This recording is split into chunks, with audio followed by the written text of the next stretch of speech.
Like we rightly mentioned earlier on, we have an array of issues lined up for you today. Definitely looking through the papers, stories making headlines, talking about also stories that are trending now, and then Hurricane Tinubu, as we called it, and talking about the matter of Natasha Akpoti-Uduaghan and all of the issues around it.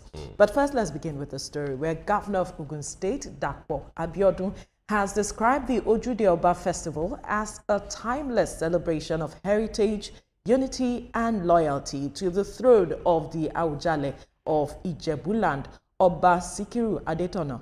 At the festival, he revealed plans to elevate the festival to global recognition. TVC News senior reporter Theophilus Elama has details. Sons and daughters of Ijebu-Ode gathered in large numbers to celebrate a cultural event that continues to grow in grandeur and popularity. The Ojude Oba Festival was marked with elegance, flair, and traditional splendor, hallmarks that have come to define this age-long celebration.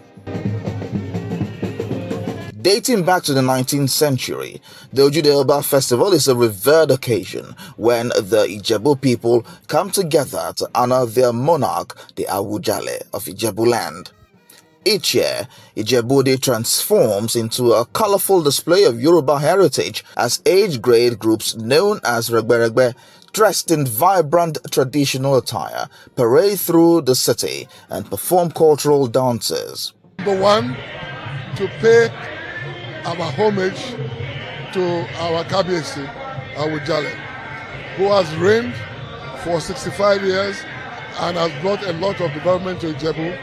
We thank God for His mercies. Our dream is that these festivities becomes an international fiesta of some sort. This is my first time of coming to do the festival. I'm so happy to come here. We actually started in 2020, so we're celebrating our 5th year now. Speaking on the significance of standing before the Awujale and his people, Ogun State Governor Dapo Abiodun described it as a feeling, the heartbeat of a culture that inspires and unites generations. We believe that we can take it to a different level completely. And that is why you've seen the Honorable Minister for Arts, Culture and Creative Economy here. Because it has attracted the interest of all international organizations with respect to listing Ojude Oba as an international festival. I want to tell you that I'm so happy and honored to be here. It is not lost on me when they talk about the greatness of Nigeria. This is the bastion of it. The Ojude Oba Festival stands as one of Nigeria's most iconic cultural celebrations, organized annually by the Ijebu people of Ogun State to honor Yoruba tradition and the throne.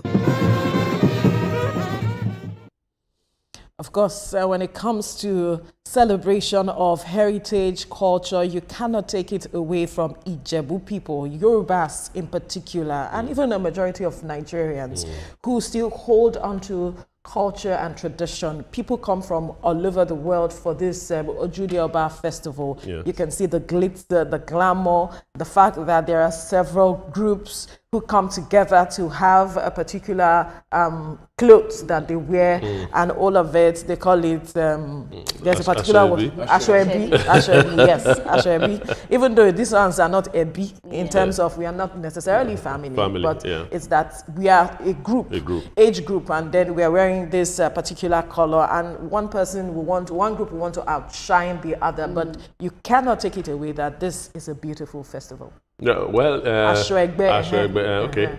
You are talking about the Asoegbes. I was looking at the ladies, the individual ladies. Man, those guys. Oh, man. More than we're there. Wait, now I'm coming now. No, I'm still talking. Let me land.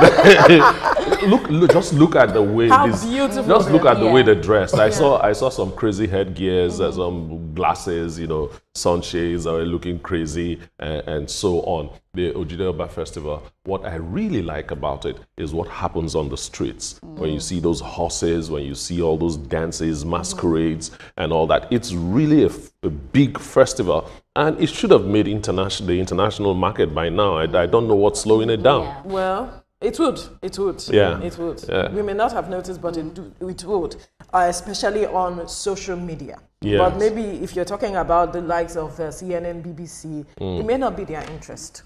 No, but if you know, we do the street carnival in Calabar. Yeah. We brought the international media to Calabar. You wouldn't wait for them to come. You bring them.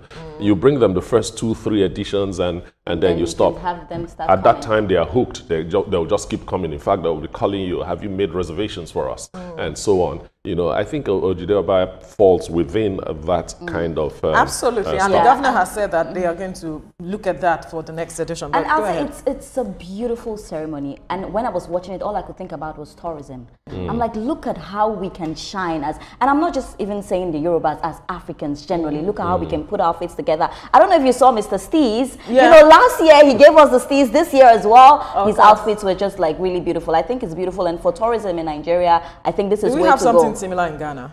Oh yeah, we have festivals like this similar in Ghana. The Ghana people in Ghana, they really celebrate things like this. So we have a lot of festivals like this in Ghana. But this one really stands out because you see the clothing, like some people are wearing different clothes and other people are wearing different clothes. It's beautiful to see. Man, our culture is really, really beautiful. You know, unarguably, Africa has the best culture on earth. I will agree. Every part of Africa, we're blessed with beauty, with glamour, with food, with language, with all kinds of things that makes our lives more interesting, more impactful, more meaningful, more humane than any other place. I would say, you might call me biased at that, but frankly, please be biased. I think our white friends all over the world agree with this. That's why they come here to take what belongs to us and you know, artifacts them in their museums, and it becomes a very high price, costly items when it crosses the shores of this country or any other part to their place. And so looking at this, Toma, you raised the issue of the 32-day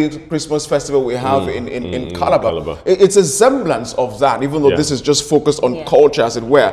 Ours is expanded beyond that. But like she also said, this is a tourism cash net. We need to nip into this, you know, go into this and maximize the beauty of what this celebration really does. Absolutely. Let the world see this. And let's enjoy ourselves. Absolutely. This would also generate revenue for the people of the state, and that is one thing I like. How we can sustain this is what you all have that they've been consistent with it as well. You of course, for the past how many years? This is the 5th edition. It shows so they will need to keep building on it, the momentum, looking at other areas that they can cash in on for the state and for even the region. You know, Vera, they should invite 4 of us. Let's have our own Ashwebe. Ashwebe.